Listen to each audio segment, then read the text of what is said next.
Welcome to the new area fellowships. Here we come to 2024. And in 2024, we have a new focus for our church. Love your neighbor. And so as we gather together in homes for area fellowships, we hope that we're loving one another well. And for everybody that's there with you, I hope you can love them well, love your hosts well, and that's where we want to start. We want to say thank you to all of you hosts that are hosting for us.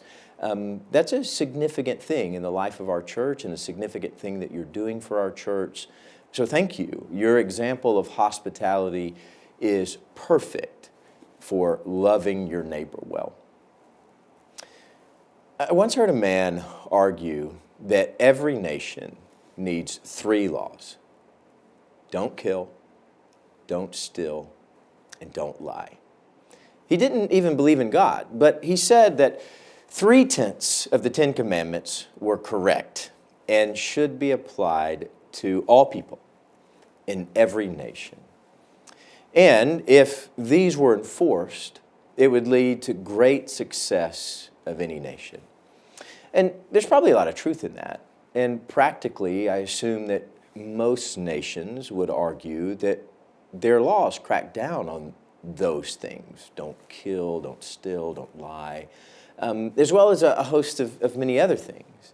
But the point of the author, I heard, was that to simplify the law down to those 3 things would be most useful for every state.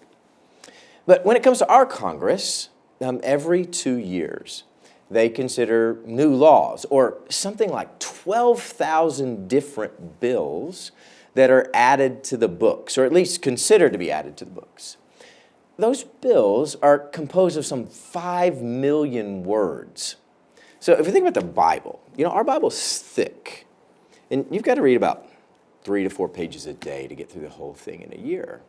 But that's about 780,000 words.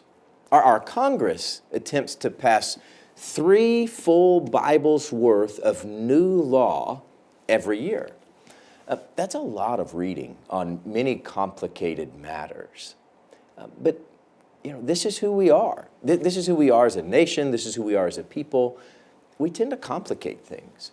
And maybe that's generally necessary when a governing nation is governing their people.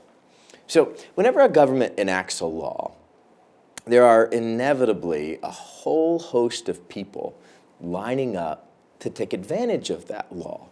And they look for the loopholes. They look for ways that they can attack the system. And really, this is what any good lawyer does. So we have to keep adding to the laws over and over and over again. That's how we end up with millions of words to close the loopholes that were overlooked the first time around when considering the law. See, this is what the Pharisees loved to do. The Pharisees loved this kind of legal wrangling and adding words and adding addendums. And this is what they spent most of their time doing, lengthening the laws to close the loophole and add clauses that serve them well instead of the people well. You see, they were always looking to add to the don'ts. Don't do this, don't do that, to keep the people under their control. You see, this is how they always attempted to trap Jesus. And so they would take their laws and all their additions to the laws, and they would apply them to Jesus to catch him in this web of legal footnotes. And as it was, Jesus would just walk right through that web. But at one point, here in Matthew 22, the Pharisees come to Jesus from a different angle. They ask him about his view of the law. And we come to Matthew 22:35. Let me read that for us. Matthew 22:35. One of them, a lawyer, asked Jesus a question and did it to test him. Teacher, what is the greatest commandment of the law? See, they come to Jesus and they ask, not for additional clauses to be added, but they go the other way. They said, Jesus, boil the law down to its essence. It wasn't for their good, it was to trap Jesus.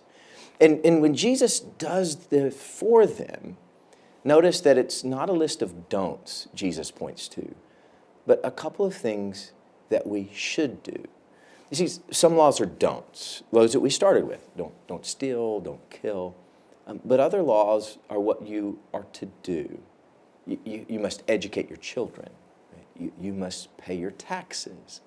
Things that are required of you. They are an action that's necessary. Now, look with me at these two that Jesus points to in verse 37 and 39. You should love the Lord your God with all your heart, all your mind, all your strength. This is the first. And the second is like it, love your neighbor as yourself.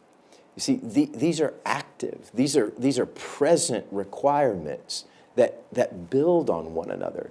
Things that Jesus expects of us and are the heart of the law.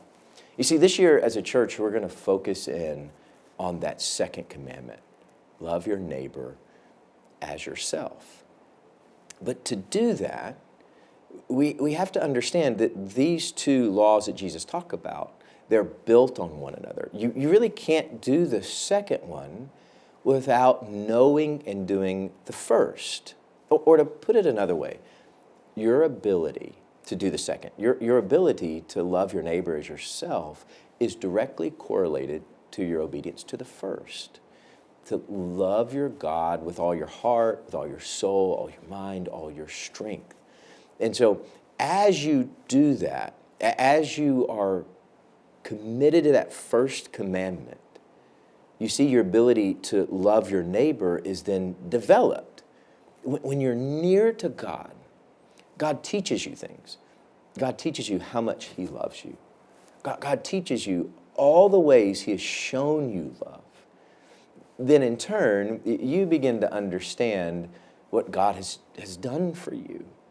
And when you begin to see and know what God's done for you, you share that with other people. So the first commandment is lived out and the second comes out of it.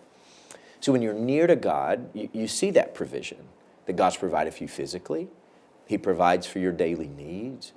God provides for you spiritually. He gives you forgiveness for your sins. And you start to see how when you're near to God, God's listening.